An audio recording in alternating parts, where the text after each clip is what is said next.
Charlotte's in one of the biggest growth chapters ever, with riverfront living, billion-dollar projects, and new towers that will redefine the skyline, but not without a cost. Because I mean, in the last 3 years, I've seen way more cars on the road, less green space, and developers duking it out with residents over zoning. So stay till the end as I break down both sides of this, and I'm gonna share a few neighborhoods that are most likely to explode in value over the next few years. Let's get into it. Starting with the River District. Charlotte's biggest project on the river is finally starting to take shape.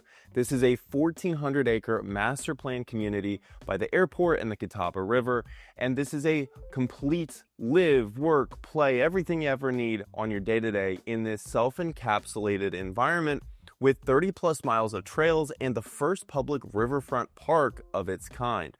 Now, the program is finally at build-out, and when it's completed, it's going to have nearly 5,000 homes, big office, retail, and hotel mixed spaces, and there still is going to be really large, preserved, open green space. Builders are already starting now, including Saucy Burbank, Toll Brothers, DRB, and David Weekley, starting at a variety of different price points. And this development's also going to have apartments, with the novel River District seeing its first residents move in early 2026. Now, this has a balance of both development, but also some locals do have some concerns about this, particularly when it comes to traffic. And when I was there just a few days ago, they had cleared out a throughway for direct access to the 485 loop. And so there's going to be new off-ramps, new interchanges specifically to alleviate that traffic so it doesn't put undue stress on other exits. And for you nature lovers out there, there's also going to be over 550 acres of preserved green space with a gorgeous network of nature trails. And if you're already thinking, okay, but where are the best homes in all this growth? Especially, it might feel overwhelming because this is only one of all the different developments I'm talking through today. Don't worry, I've got you covered. I handpicked a list of homes in these different neighborhoods, areas, and developments with the biggest upside, especially with builders. Timing is everything. And so I'll share more about that later, but I put together this list for you that you can unlock instant access by scanning the code or clicking the link below. But that's just talking about the west side of Charlotte. So let's head south and east, where two familiar areas are getting complete makeovers. Ballantyne is no longer just offices. It's becoming a place to live, shop, and hang out. With the Ballantyne reinvention, including the Bowl, which is open now, has dining and entertainment. Oro Ballantyne is a 26-story luxury apartment development, and Wegmans coming Q3 of 2026. And if y'all have never been to Wegmans, then you haven't lived. They're everywhere in the Northeast. If you're not familiar, the way I would describe it is it's bougie on a budget. There's been early chatter of a new concept for the Ballantyne Village, signaling the next wave of investment and improvements to the area. And walkability, there's talks of new public spaces and parks and plazas built in to counter the reputation of just being retail and apartments critique. And the Eastland Yards reinvestment, which would give more affordable options to the market for housing, a sports complex, and a huge community park. And while some neighborhoods are being reimagined, Uptown is busy adding some totally new towers to the skyline. And when you look up, you're gonna see this skyline changing again, with cranes shaping the next wave of high-rises. Specifically, Queensbridge Collective is a 2-building development in South End at 1111 South Tryon, some very lucky numbers. And Tower 1 of this development is the Vivian Apartment Tower. It's a 42-story development with residential space and move-ins starting very soon.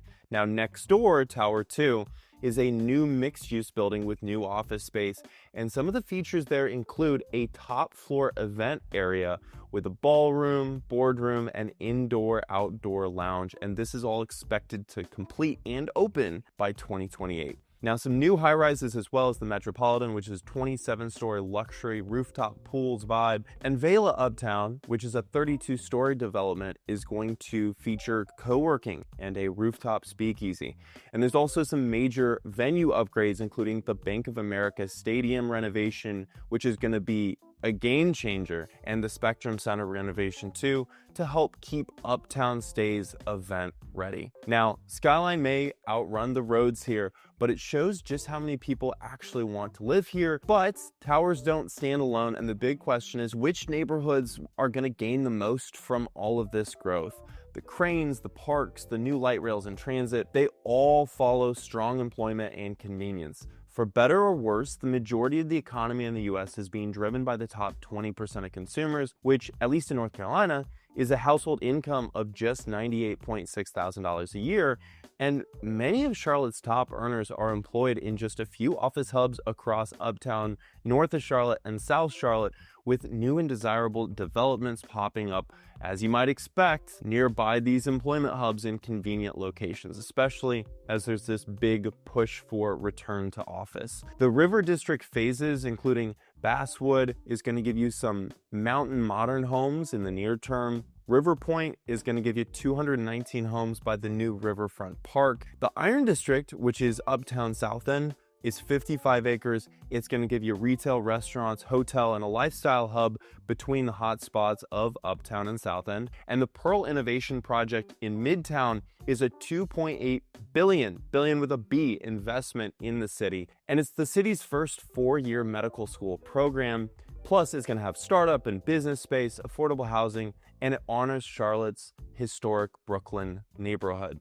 Now in North Mech, I want you to watch the Birkdale area because there's this big undeveloped swath of land that has had a lot of different ideas floated around, including a giant synthetic surfing wave pool lagoon thing that residents very heavily resisted. It got shot down. And since then, there's been talks of more housing, among other things. It's an area worth watching.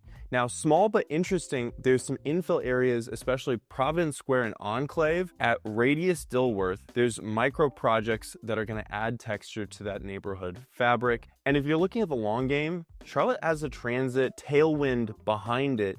Especially the Silver Line light rail is an expansion that's going to link the airport to Uptown. I expect it to complete, based off of the projections the city had, actually happen somewhere around 2030. And proximity to this project should really spike values because it's going to bring in a lot of tourism. And also for people that travel a lot for work, it's super convenient to be able to ride the light rail into the airport. And also the Gold Line trolley expansion project is going to open up access to a whole lot of parks and neighborhoods, some of which are already super cute and super affordable. And the accessibility into Uptown is going to give it a huge opportunity for growth and appreciation. Now, growth is exciting, but it only works if the roads and city services can keep up with it. So let's talk about infrastructure and policy next. Highways, transit, and city policy that shapes daily life. Let's talk about highways. The I-485 express lanes on the southwest side of Charlotte are nearly done, and they're planning to actually open either towards the end of this year or early next year. I-77 is finally widening, or at least it's in planning, to get rid of what some people around here call the road to hell. And zoning, especially the Unified Development Ordinance, or you might hear people say UDO, except you probably won't hear people say that because nobody talks about this as much as it should, is giving both homeowners and investors the opportunity to build more units, including duplexes, triplexes, and quads now, possible that were not possible before on many single-family zones, single-family lots. And so this is going to give a lot of investors and also just homeowners that actually treat their home like an investment more choices to give the city more supply, help alleviate the housing shortage here.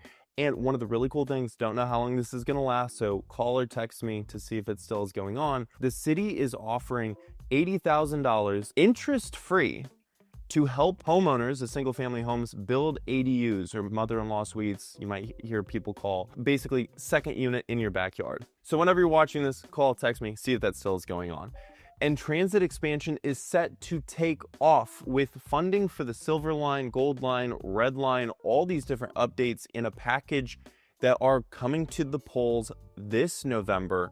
It's already been signed into law by the governor, and now the actual funding just has to be voted on by the people here, and everybody wants it, so I will be very surprised if we don't see a whole lot new rail projects actually come to fruition. Also, greenways and connectors like the Belt Greenway connector is going to give us better bike and walk links across the city. And safety and city operations, there's actually 6 new police division stations and a new helicopter station to help scale services with the growth of the city to keep the city safe. With recent news headlines, there's been a misconception that Charlotte has recently become a lot more dangerous. Things have blown up in terms of people hearing about it. In terms of actual safety, though, we are at the safest level in terms of violent crime from the last 20 years. It's been a steady decline despite population growth, and that's something that's really good to see. Now, sidewalks and pedestrian upgrades, especially around Sharon Road and Eastbourne Road, are small fixes, but there's real impact to those. And less sexy but critical, storm drainage, storm water, there's some tributary upgrades and road extensions. For example, the Bryant Farms Road project that's ongoing right now. And also community investments. There's an animal care and control expansion phase 3 near South Park Mall to give the district some improvements and much needed resources. Now, jobs and employers with companies like Citigroup and AssetMark are expanding with more seats, more hiring in the area, despite the national trend negative in jobs. And unlike some places, Charlotte tends to actually finish what it starts. So when you put all this together, the mega projects, the skyline, the policies, and Charlotte's future is both challenging and full of opportunity.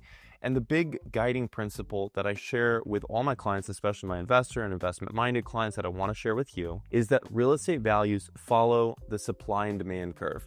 That is a universal phenomenon that you can always count on. So if you're looking for the ideal investment, look where there's strong employment and jobs that have strong disposable income, and those consumers will drive appreciation in the nicest areas that are reasonably nearby and have the amenities that are important to them. That's not a gamble. That is a principle, a law of the universe that you can count on. So while this quick look at Charlotte's biggest projects, from the River District to Ballantyne, Uptown, and more, I want you to remember that growth brings challenges, but it also creates huge opportunities that most people completely miss. So that's why I've handpicked a list of homes in these neighborhoods and areas with the biggest upside. And many of these are one-time opportunities that you don't want to let slip by you, especially the new construction options. Unlock instant access. You can scan the code or tap the link below. And if you want personalized help finding the right neighborhood fit before everyone else catches on, you can instantly take the Charlotte Areas quiz to instantly get a list of the local areas that fit you best. You can scan this code or also tap the link below. Thanks for watching. I'm Lucas Roller, your local expert realtor here in Charlotte, and I'll see you in the next one. Take care.